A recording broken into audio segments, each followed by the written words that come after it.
What's up guys, this is Shan Heather, and in this video we are going to have a detailed review of Motorola Moto Edge 20 smartphone. So we will talk about its design, features, specs, performance, battery life, battery charging speed, camera performance and all of its pros and cons. But before we start, if you are new to this channel, then do not forget to hit the subscribe button and press the bell icon to get the notification for future uploads. And I would really appreciate if you connect with me on my social media accounts as well.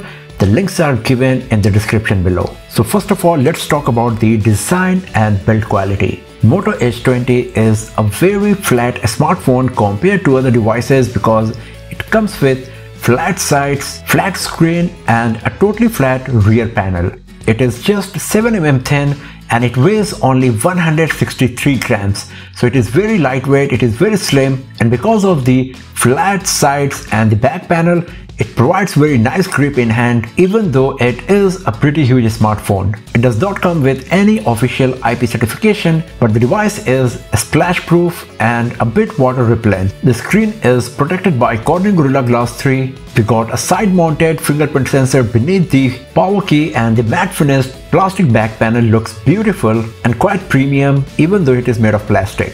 Moto Edge 20 comes with a dedicated Google Assistant button that is quite useless because you can easily launch the Google Assistant with a voice without even touching your smartphone. The placement of buttons are a bit odd as they are very high and it takes good amount of time to get used to of their position and to use them properly. The camera module bump of Moto Edge 20 is really huge as it comes with a 3-layer camera on the back panel that causes huge wobbling all of the time. So using a thick back panel case is kind of mandatory with Moto Edge 20. Overall, the design and build quality of Moto Edge 20 is quite nice. It looks very beautiful and quite unique because of its flat edges. It is very lightweight, slim and provides a nice grip and great handling while using this device. Talking about the display, this is one of the best thing about the Moto Edge 20 as it comes with a 6.7-inch OLED display with 10-bit color support, HDR10 Plus capability. We got 144Hz refresh rate, 576Hz touch sampling rate. The screen is Widevine L1 DRM compatible, so you can stream high quality HDR content on video streaming sites. The screen totally covers the DCI-P3 space. The maximum brightness can go as high as 650 nits and it can go as low as 1.8 nits. So the overall viewing experience on Moto Edge 20 is brilliant in every aspect. The display is sharp, colors are punchy, it looks gorgeous. Does not matter what kind of content you are consuming on this device. The only drawback is that the dynamic refresh rate is available only up to 120Hz. If you select 144Hz or 60Hz, then the display refresh rate is static. So it would be nice if Motorola could include 140Hz refresh rate in the dynamic refresh rate mode. Talking about the battery life, it comes with 4000 mAh battery that is a bit low compared to many other smartphones in this price segment, but the good part is that it contributes in the overall lightweight design of the device. But because of that, you get just average battery life from Moto Edge 20. It still survives a day, but you will have to put the device in charge nearly every single night. It comes with 30-watt fast charging and it charges the battery from 0% to 70% in 30 minutes, and it takes nearly 65 minutes in charging the battery from 0% to 100%. Moto Edge 20 does not come with wireless charging and it also does not support reverse charging. Even though it is an upper mid-range smartphone, it does not come with stereo speaker setup. The overall loudness of the speaker on Moto Edge 20 is average, but the audio quality is quite nice. Even though the loudness is low, you will be able to feel the bass, treble, lows and highs very clearly coming out of the speaker of Moto Edge 20. Talking about the performance, Moto Edge 20 comes with Snapdragon 778G processor, Adreno 642L GPU, 8GB RAM, and because of that the performance is quite nice. In our benchmarking test, the performance of the device was as good as and sometimes even better compared to other smartphones with the similar hardware. The gaming performance of the device is quite nice, and because of the 144Hz refresh rate, you can enjoy high refresh rate games on this device if you just select the graphics quality in the game setting properly. On the software side, it comes with Android 11 and Motorola's ROM is very much similar to the stock Android, but it comes with some custom and unique applications and features provided by Motorola as well. You will find most of the stock applications are handled by Google, and if you do not want to use them, then you will have to install some third-party applications. Moto Edge20 comes with Ready For. That is a very useful feature as it allows you to connect your Moto Edge20 with a secondary display or another computer and use the secondary display as a desktop or access and control your smartphone from your PC. So Ready For is a very useful feature for gaming, multitasking, and you can even use high resolution camera of your smartphone for video calling while seeing other people on the bigger secondary screen. Moto Edge20 comes with lots of gesture-based features that allows you to quickly launch applications, perform various actions like power touch, sweep to split screen function, lift to unlock, and many more that improves your productivity while using Moto Edge20. The user interface is very smooth, you won't feel any lagging, any issue while using the device, and the overall performance is great because of the nice lightweight software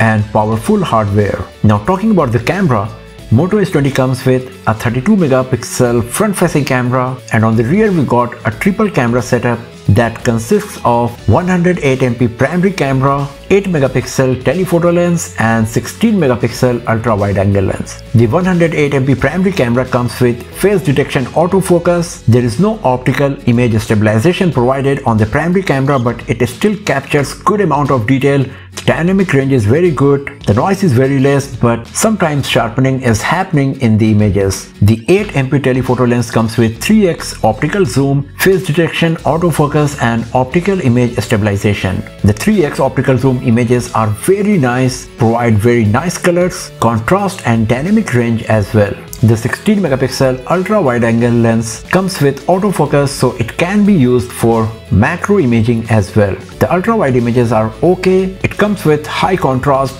good dynamic range, but the detail is average and the colors are not that accurate in the ultra wide angle mode. If you use the dedicated macro mode using the ultra wide angle lens, then you get some sharp images, but lots of over sharpening happens that sometimes just ruins the picture. So personally I will prefer to use the regular photo mode and capture close-up shots of the objects using it instead of the dedicated macro mode. The low light imaging capability of the device is quite nice, and the night mode even improves the low light imaging further. But the night mode is only available on the primary cam, and if you use the telephoto lens or the ultra wide angle lens, then the low light imaging won't be that great. The front-facing camera performance is also quite nice. The images are sharp and detailed in plenty of light. It captures accurate colors, good contrast. Dynamic range is nice as well. But in low light situation, the front camera of Moto Edge20 performs poorly and the image quality drops a lot. The front camera portraits are also very nice. The separation of the background and the subject is not that great, but we get good quality bokeh effect and overall nice images. When it comes to video recording, the Moto Edge20 can record 4K videos only at 30 fps. You can record 1080p resolution videos up to 60 fps. For both ultra wide angle lens and telephoto lens, you can record 1080p resolution videos only at 30 fps. The electronic stabilization is available only on 30 fps on all of the camera lenses on Moto Edge20. So this is one of the drawback of the video mode on Moto Edge20, but the video recording performance is quite nice as the 4K clips come very nice with lots of detail, very less noise, and the dynamic range along with contrast are pretty nice. The colors are not that accurate and bit on the cooler side, and sometimes the over sharpening happens in video recording as well. Overall, the camera performance of Moto Edge20 is hit and miss, as in few cases the camera performance is quite impressive, but in other cases and also in terms of features and options provided, it lacks a bit compared to other smartphones in this price segment. Overall, Moto Edge20 is a very nice upper mid-range smartphone. The overall performance is brilliant, the design and build quality is nice, it's very lightweight, very slim, it feels so good in hand while holding the device. The screen is just brilliant in every aspect. The camera performance is also nice if not great. The battery life is moderate and the close to stock Android software provides a smooth user experience. So that's all for now friends. Thanks for watching this video. If you found it useful, then give it a thumbs up, share it with your friends, subscribe the channel, and do not forget to press the bell icon to get the notification for future uploads. And I will see you guys next time in another video. Have a nice day.